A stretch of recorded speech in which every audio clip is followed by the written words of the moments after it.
Hola amigos, les saluda Ernesto de la Torre. Hoy vamos a hablar, ¿aborrecer a la familia? ¿Qué quiso decir Jesús? Esta frase está en la Biblia. Jesús la mencionó y ha servido de confusión para muchos creyentes en la actualidad, ya que contradice la idea de amar al padre y a la madre y amar también al prójimo. Es importante analizar la intención de Jesús al mencionar estas palabras y también ver el contexto histórico y la raíz de la palabra aborrecer para comprender bien el mensaje. Dios quiere que seamos buenos intérpretes de las Escrituras, que seamos estudiosos para comprender bien las verdades bíblicas y no caer en el error y en el engaño. Analicemos. En primer lugar, hablemos de la palabra aborrecer. En el griego, miseo. Se utiliza esta palabra, miseo. Para nosotros aborrecer es odiar profundamente, pero en el griego se usa la palabra miseo, que significa establecer prioridades. Y Jesús habló, y la Biblia en el Nuevo Testamento fue escrita en el griego koiné, y aquí se emplea la palabra miseo, que tiene que ver con establecer prioridades y no meramente con odiar profundamente. En el Evangelio de Lucas 14:26, Jesucristo dijo que hay que renunciar a todo. Y el que no aborreciere a padre, mujer, esposa, hijos, no es digno de mí. Pero está hablando de prioridades, de amar menos. Se utiliza la palabra miseo. No significa odio hacia la familia, rencor. No tiene que ver con el odio emocional o tener asco por la familia. Es un asunto de prioridades. Dios demanda que Él sea el número uno antes que tu familia, esposa o hijos. En Génesis 29:31 vemos un ejemplo, que Jacob aborrecía a Lea. ¿Qué significaba esto? Que amaba más a Raquel que a Lea. Eso es cuando estudiamos el contexto. Nos damos cuenta que aborrecer se aplica como amar menos.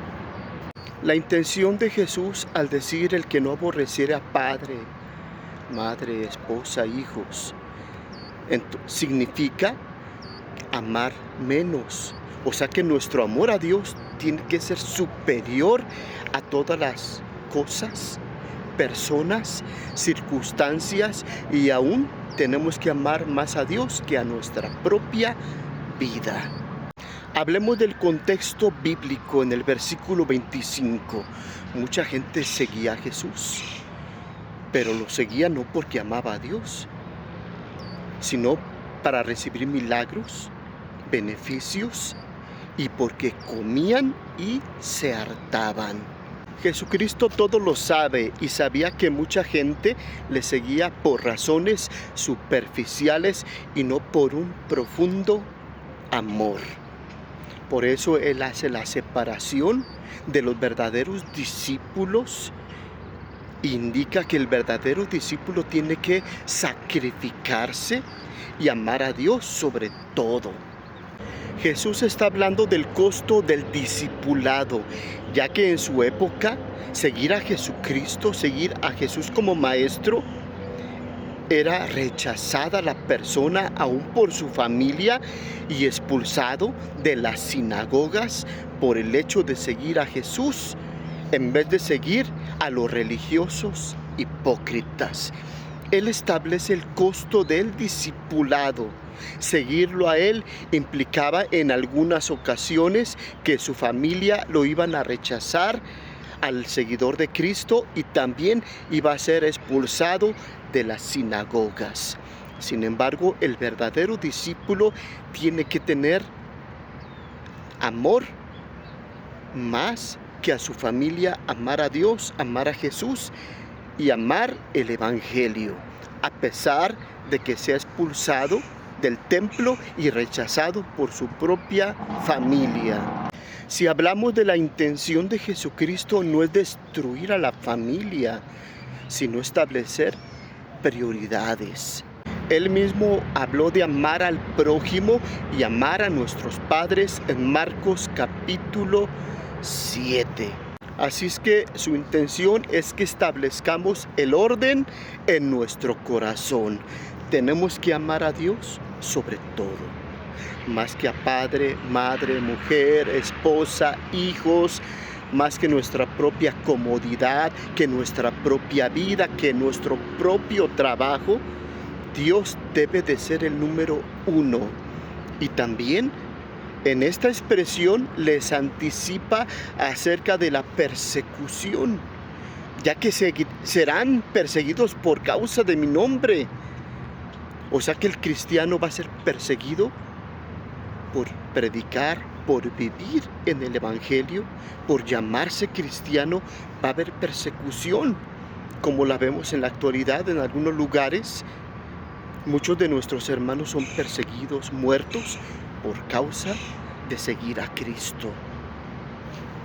Lo mismo pasó en la época de Jesús. Hubo persecución hacia la iglesia cristiana.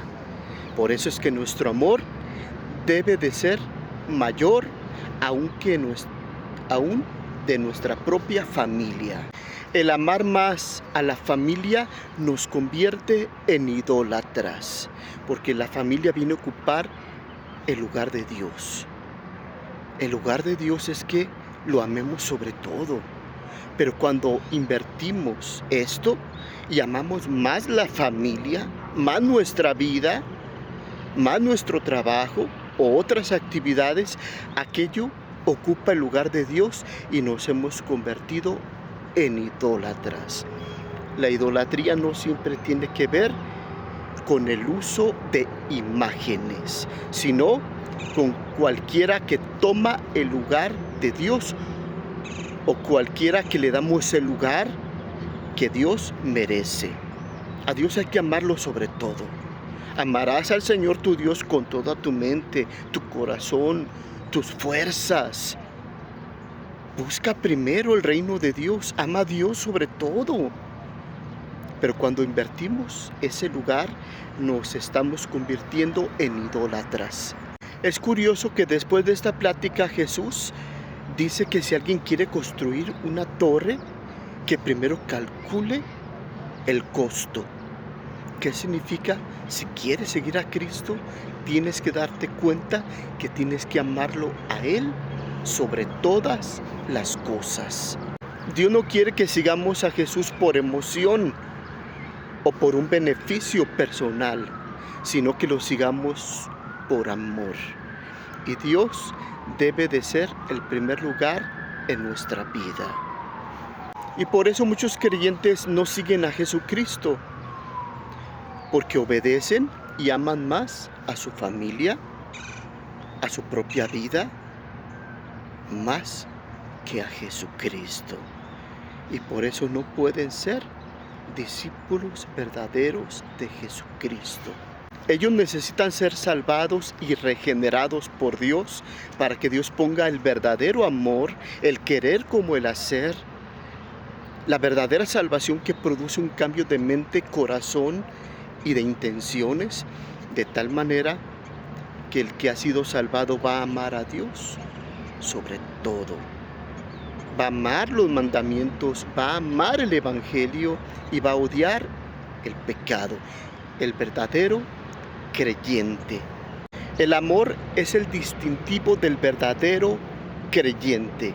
Va a amar a Dios sobre todo, porque Dios va a habitar en su corazón y lo va a guiar en el camino. Mi nombre es Ernesto de la Torre Martín. Busca mis videos en YouTube, en TikTok, busca mi nombre, y en Facebook busca mi página Reflexiones Bíblicas. Da me gusta, comparte. Dios te bendiga.